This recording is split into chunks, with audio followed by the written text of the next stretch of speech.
got a huge donation from a very well-known couple here in San Antonio, and that is that's Ruben and Veronica Salazar Escobedo. So they made a huge donation years ago, and they've really expanded. And they have a podcast booth, they were telling us.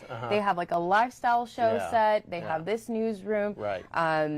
They have it all. Yeah, and when you walk back there, it's pretty cool. They have, I guess, anything that anyone would want to get into when it comes to digital media or all sorts of forms of media. So it is just a really cool setup here. And again, thank you very much to Our Lady of the Lake for allowing us to do our show from their campus and from their studio. So you're going to be talking to the students, right, a little bit later? So they have a 3-day conference. That's the whole point why we're here, and we'll speak on that a little bit later. But we have a lot of news to get to, including updates on the border, Twitter, Elon Musk buying that out. That actually happened. And of course, the big story here in Texas is going to be with Melissa Lucio. Fallout continues this morning. Her execution has been called off, at least for now. Yeah, so we'll get to that in just a little bit first, but I believe that we're going to go to weather because we know it's been a wet, rainy morning, so I believe Sarah Spivey is back at the station. What's up, Sarah? How you doing? Hey, guys. Great to see you out there at Our Lady of the Lake University. I'm sure there was a little bit of rain on your way over there, and we have had a little bit of rain this morning. It's mainly just been showers, but there have been pockets of heavier downpours. So coming up, we're going to really see the rest of the rain start to subside. But the thing is, we could still have a couple of splash and dash showers into the afternoon, and even for our Wednesday as well. My weather clicker is having a little bit of an issue here. It's actually off. So I'm going to have to go the old-fashioned way and start by clicking the space bar here over at the desk. So I don't think you'll be able to see me, unfortunately, this morning because my weather clicker ran out of batteries. But as you can see, in Gonzales County, there are still some areas of showers. But here in San Antonio, we are seeing things nice and dry for us. Let's go ahead and take a look closer to San Antonio. We can talk about rainfall totals that we've had so far. In the Garden Ridge area, we've had almost 4 inches of rain. At the airport, about an inch of rainfall at the San Antonio International Airport. So it's been really healthy rain. All in all, about ½ an inch to an inch of rain. The key is, though, unfortunately, some areas have just not seen all that much, especially on the west side of town. Let's go ahead and take a look here at outside right now. It's fairly cloudy, but most of the rain has stopped. And my awesome producer, Alyssa, is clicking through these weather graphics for me because my clicker died. So Alyssa, your cue is this. Okay, when I do that, click through. All right, 61 degrees outside right now. North-northeast winds at 10 miles per hour. Hey, there we go. It's 59 degrees, though, in Helotes, 65 in New Braunfels, 62 in Converse, 62 in Canyon Lake. And the thing here is we're really not going to be seeing all that much warming up today. It's going to stay cool. Here's your KSAT 12-hour forecast. A few isolated showers are possible through this afternoon, but as we head into the later afternoon and evening hours, maybe a few peaks of sunshine, but look how warm we get. We only get to 68 degrees for that high temperature this afternoon, so it's going to be cool. And even into the evening, temperatures will stay in the 60s with northeast winds at about 10 miles per hour. Showing you the high-res futurecast here because I do want to mention that although we're done with the widespread rain, tomorrow morning there could be an isolated shower in the early morning hours. But we'll be really only looking at temperatures at about 60 degrees. Into the afternoon, though, it is going to be quite a bit warmer. We'll get up to 80, and again, only a 20% chance for a streamer shower or two. So here's a look at your 7-day forecast. Everybody at home, I want you to give a round of applause for our producer, Alyssa, being my weather clicker. Thanks so much, Alyssa. Okay, we'll be looking at a very quick warm-up here after today. Today's the cool day for sure, but by Friday we'll be close to 90 degrees. Looking at Saturday, there is a chance for an isolated shower or storm. Other than that, though, it's going to be a quiet end to the week, and we'll continue to keep you updated on those streamer showers in our forecast. Alicia, RJ, back to you guys at Our Lady of Lake University. Alyssa, are you there?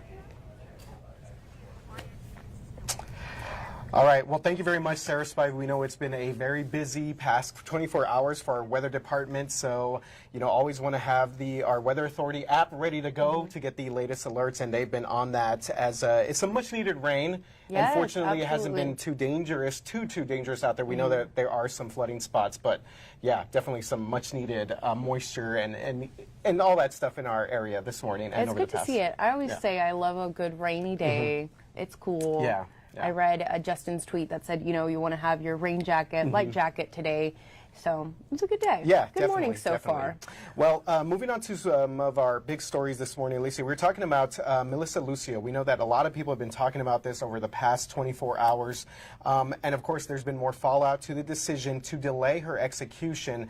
And so this has been held off, but for now. Yeah, so with this story, there have been a lot of people who have wanted that pause to happen. Yeah. Even Kim Kardashian tweeting about it a couple of weeks ago. Mm-hmm. So the South Texas woman had been set to be executed by lethal injection tomorrow for the 2007 death of her 2-year-old daughter, Mariah, and that happened in Harlingen, Texas, so in the Rio Grande Valley. But the Texas Court of Criminal Appeals intervened yesterday. Lucio's lawyers want a lower court to review claims that new evidence would show that Mariah's injuries were caused by a fall down a steep staircase. Many members of the jury who sentenced her to death called for the execution to actually be put off, and many celebrities, again, we mentioned Kim Kardashian, just one of them, have rallied to Lucio's case. That's right, and you mentioned Kim Kardashian. Amanda Knox as well has also been very outspoken on this stay of execution for Lucio. So, but prosecutors there in in Harlingen have maintained that the girl, the victim, Mariah, was a victim of child abuse. So they are sticking with that, saying. But the lawyers for Melissa Lucio also saying that that the confession that she was coerced to basically confess to what she did and some of the abuse. So it's been a long road here, and we know that. That she obviously had some reaction. Kind of describe a little bit. It was super emotional. So if you heard that, obviously shocked. Could you imagine? And her lawyer tells her, she asks, what does that mean? And he responds to her, well, that you get to wake up on Thursday. And just even hearing that and the pause and just, I can't imagine what she's, thinking. And there are a lot of parties here involved, but very emotional reaction there. Her family, of course, excited for this. This is something that they've been pushing for. And if she can live another day, it's a win for the family. So again, that execution has been put on pause, and she'll have a chance to try to prove her innocence on this, second round. I believe I was reading something where one of her sons was saying, so she's a mother of 14, actually. So, and one of her sons was saying that, like, now we can actually have Mother's Day at least for another year. So a lot of emotion, a lot of back and forth going on with this case, and we'll see how it kind of plays out here in a little bit in the future. All right, and now moving on to news from the border. So from border visits yesterday to a border block, a lot developing just in the few hours we were there in Eagle Pass yesterday. Title 42 has given a lot to talk about since it was announced by the Biden administration that it'd come to an end on May 23rd. However, that plan is on pause. A federal judge has temporarily delayed the end of the policy, which means immigration officials can continue to turn migrants away at the U.S.-Mexico border, including those seeking asylum. So yesterday we were in Eagle Pass for coverage on a border tour for a GOP congressional delegation, and that was led by Congressman Tony Gonzalez and House Republican leader Kevin McCarthy. Got a lot of attention. We were able to speak to some Democrats, specifically to Congressman Gonzalez's challenger, that's Democratic nominee John Lida. And we were able to speak to them, get their views, specifically on Title 42 ending. Of course, much different views on what should happen when it comes to immigration policies. We see it play out every single day. But what both of these parties have agreed on is that there is not enough resources from the federal government to tend to thousands of immigrants coming in daily, because that's what's expected. If it were to be lifted, they just know that it's going to be an influx. And so even right now it's delayed. I mean, a month ago we were talking about how Eagle Pass Detention Center was at capacity and how, they were working with Carrizo Springs to release these undocumented immigrants seeking asylum. So It's just a lot. But I Title think the 42, number, I saw was 170,000 migrants that are right there on the border that are either waiting for Title 42 to be lifted or just kind of waiting on sort of an end result. It's to a this. limbo. So that's Absolutely. a lot. And yeah, you can imagine, as you just said right there, that's a perfect way to describe it. Just every day trying to figure out what they're going to do. And also for the border agents and the customs protections officials down there too, you figure that there's just a lot going on down there. and then add Texas National Guard and then DPS. So a lot of resources there. And the big, yesterday, right before my 5 p.m. live shot, we were getting ready and we were about 2 minutes out. And I turn around and I'm like, are we seeing people cross right now? And it was a group of about 8, kids included, walking across the Rio Grande. And what Kevin McCarthy had to say yesterday, he had some words for President Joe Biden. And he said, quote, before he makes his decision on Title 42, he should come here. He should look the border agents in the eye and ask them what is the best decision they should make, end quote. And then moments later, probably an hour later, after that press conference wrapped up, is when it was announced by a federal judge over in Louisiana that they were going to temporarily block the administration from ending Title 42. So now it's going to stay in effect at least until May 23rd. Wow. Yeah.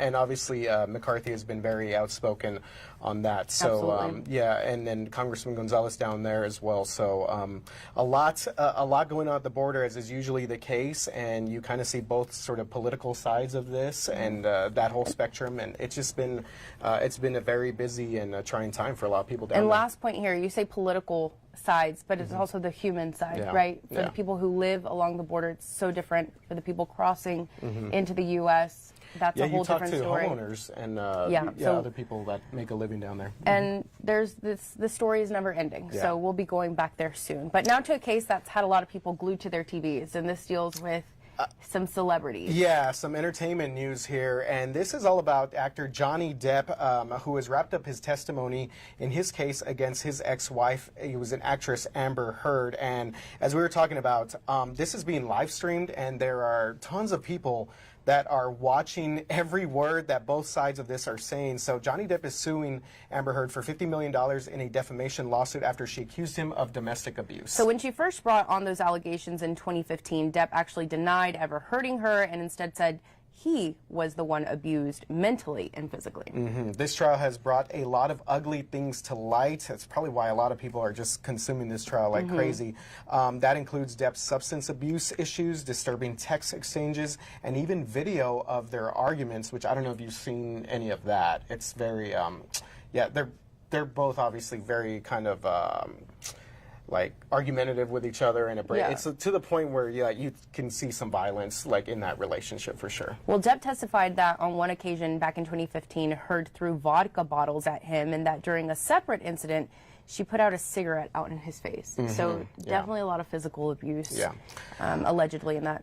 In that relationship. Right. So the jury heads back to court on Monday to hear more testimony, but so far no word on when Amber Heard will take the stand. And obviously, anytime you deal with celebrities and divorces and things of this nature, but this is one of the cases that I can't remember there being just so much information that's being said, and obviously they're doing this during testimony. So, Johnny Depp was talking about the other day how he hasn't been able to get work after everything that happened here, which is part of the defamation case too. And yeah, Amber Heard, the video that I saw where she kind of secretly recorded him, and then of course he got very upset and threw the phone after he found out that she was doing that. And so, man, it's just a lot going on there. Yeah, it brings to light a lot of conversations and can be triggering for those who have suffered from, some type of abuse. But this is something that we've recently seen play out again on social media, and we go back to the Kim Kardashian Kanye West case. So it's interesting to see, just so much information, video play out. I think is the most shocking part of this. It's just the amount of information, videos, and you're getting into their personal exchanges, death threats that were part of one text exchange with Johnny Depp and a friend of his talking about Amber Heard. So it's just very, very, violent and very abusive type stuff. And it's just a lot going on there. All right, so let's bring you back home here in San Antonio. There's this burglary and it deals with a comic book store. And these people apparently, they kind of knew exactly what they were doing, right? Yes, they did, definitely. So a Northwest Side collectible store is out of business this week after this devastating break-in from over the weekend. Yeah, the owner of Boomtown Sports Cards and Collectibles says multiple collectibles and autographed jersey boxes that are worth thousands of dollars were stolen. I feel like they knew what they were going to take already, because they took certain things. So they might have been here before and kind of scouted the place out, because, like I said, they took certain things that is worth the most money, you know, the most expensive boxes. Police believe the thieves broke into the store using a brick inside a pillowcase to break the glass door. But get this, they left that pillowcase behind, and there were actually some strings of hair on it, so that might be able to help police identify these individuals. Yeah, definitely. So the owner is also offering a reward for any information that leads to this arrest. He also says the store should be up and running on Thursday. So that is good news, unfortunately, that this happened. But yeah, I think, you know, hopefully the owners, maybe they have some sort of surveillance videos or some sort of surveillance cameras that they can identify. And it seems as if these individuals were going for the certain items. Yeah, they knew what they were going for. Maybe even know who these individuals are. So hopefully that they can get some of this stuff back. I don't know. And what's always so sad about these cases is that not only do they take what's not theirs, and in this case thousands of dollars worth of product, but also the damage left behind at the store. And what is it? It's Tuesday? It's Tuesday. Yes, it is Tuesday. To not be back in business till Thursday? I know. I mean, a lot of these small business struggling, and then add this to their plate. So and hopefully they are able to identify who those suspects are. Yeah, and obviously when we talk about memorabilia of sports like that, I mean, it takes a while to get all this stuff, and it takes, you know, a long time for you to try and accrue all of this, all of these things that really kind of have a lot of sentimental value. And people that own these types of shops, they really put like their entire life in it. So that's good that they're going to be back up and running, but at the same time, they're going to lose out on some business here. All right, in the world of Twitter, what was your reaction when you found out that Elon Musk secured the deal in buying Twitter? I was shocked, because I thought for sure that whole deal went through. And remember, he wanted to be on the board and basically take over, and then they ended up saying that he was not going to be buying Twitter. But I guess in the end, the almighty dollar. I mean, business, right? Negotiations. I had a feeling that it would work out. I think, Twitter would try to put up a fight. Yeah. But, I mean, money. In the end, about the money talks. For sure. $44 billion. So, he bought Twitter. $44 billion. Chump change. Nothing, a drop in the bucket. So, many Texans, including politicians, are tweeting about the proposed deal, as expected. Yeah, definitely. And this includes Texas Governor Greg Abbott, who tweeted to Elon Musk saying that he should bring Twitter to Texas to join Tesla, SpaceX, and the Boring Company, all of course, the companies that Elon Musk owns right now. So, I mean, it makes sense. It would make sense. And a lot of businesses, of course, moving to Texas, but I don't know, Twitter's been out in the West Coast for a long time, so we'll see. And then the reason why all this started is because Elon Musk has been very outspoken criticizing Twitter, and really when it relates to freedom of speech. Yes. So he believes they're not doing a good job, that they could be doing better, and describing himself as a champion for free speech. So he has spoken out about Twitter, obviously moderating their users and obviously banning people from the platform as well. So he's been very outspoken about those types of things. And here's the thing. It's weird to me because I feel like Twitter is such a, it can be rough sometimes, especially when people get into a lot of these debates. But I look at it as more of just this information service. I don't know how other people out there use it, but I look at it as just, I'm going to just get sort of information. I really kind of don't get much into the opinion side of stuff when it comes to Twitter talk. To me, it's just more like, give me the information in real time. Well, one thing that he had talked about was the spam and the bots. And I mean, even on Instagram, I don't use Twitter much, but even on Instagram, you see it, just the amount of bots. Like if you look at a comment section on a bigger platform, the chances of you actually finding an actual comment from a real person, it's always like, I won $5,000 doing whatever. Or Yeah, so that's sign up another for part my, of it. stuff here and stuff like that. So yeah, I'm curious to see what happens here and what kind of shakes out from this acquisition. But yeah, again, I try and really not get too much into the opinions of people on Twitter. I look at it as more of just this like informational thing, especially in real time when there's you know, an event taking place. You know, usually Twitter's pretty good about kind of giving you some of the latest. Yeah, and I mean, we see it on our own station, right, with like Erica Hernandez when she's over at the court covering trials, doing live time updates when we're out at, you know, a crime scene, updates there. So real-time updates, it's great, but we'll see what happens, what changes we may expect with Elon Musk taking over Twitter. Yeah, that'll be very interesting. All right, you guys. Well, I want to show you some pictures from my time here at Our Lady of the Lake. Have these been approved? These are your college days? These were my college days. I don't think they were bad. Let's see if we can get those up there. Scrap all Alyssa, mine. can you let me know when they're up? So... there we go. Okay, so that first one where I'm wearing that orange dress, that was the first time I think I anchored here at the studio. So the background there we had with the main building. Cool. And there's a friend with me, Cristiano Ortiz. And then this was another time that I think I got to either direct or produce the newscast. There you have me with a headset on the far right and the white blouse. And so, yeah, some of these, I don't know if I keep in contact with anyone. Yeah, I was going to say, do you remember in this second photo, you mentioned the first photo, right? What'd you say his name was? Christian? Yes. Okay, so is he still in the business, or do some of these people? I'm always curious about that, especially like more when I like look back PR. at. Okay, yeah. Well, that's good. And he does photography, and he's very creative, and he's great. So we've actually worked together, before, you know, while me working at KSAT and you know, pitching a few stories about the community. So that's cool. Yeah, he knows what's definitely, up. But with the other group, not really. I don't know where everyone is. I kind of lost touch. Well, I guess maybe you should do a deep dive and see if there's any people that are still in the business. I always find that fascinating when I look back at the classes that I did for mass comm and journalism, Texas State, by the way, shout out, and see just like where everyone is. I still keep in touch with professors, which you obviously know I do. here. Yes, it was a good time here. I learned a lot. They have throughout the amazing red equipment. carpet for. All right, RJ.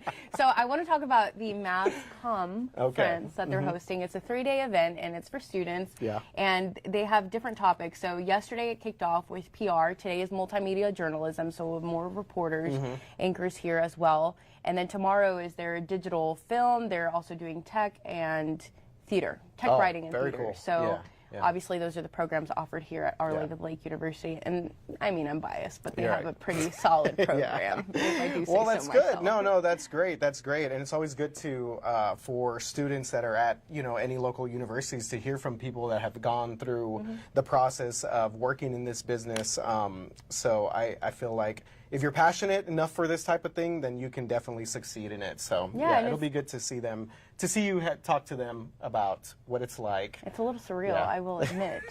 Being back, I remember being a student and like getting really excited when either a local journalist would come in. So it's kind of cool to be on the other side of things and support these students. So I'm very thankful for them. Also, they were the ones that really put on this conference. Like they were the ones reaching out. They've been helping us set up here. We have Giselle a is standing over here. Senior, right? Yeah, so she's a senior. She'll be graduating in December, I believe you said. Yeah. So congratulations to those students putting in a lot of hard work to make this there we possible. go. Should be a lot of fun. Should be a lot of fun. Yeah, we appreciate the studio space to go digs. live with KSAT News Now. All right, you guys. Well, thank you so much for tuning in to KSAT News Now. We'll see you tomorrow at 11 a.m. and we'll be back to regular programming in the regular studio. Have a good one, everybody.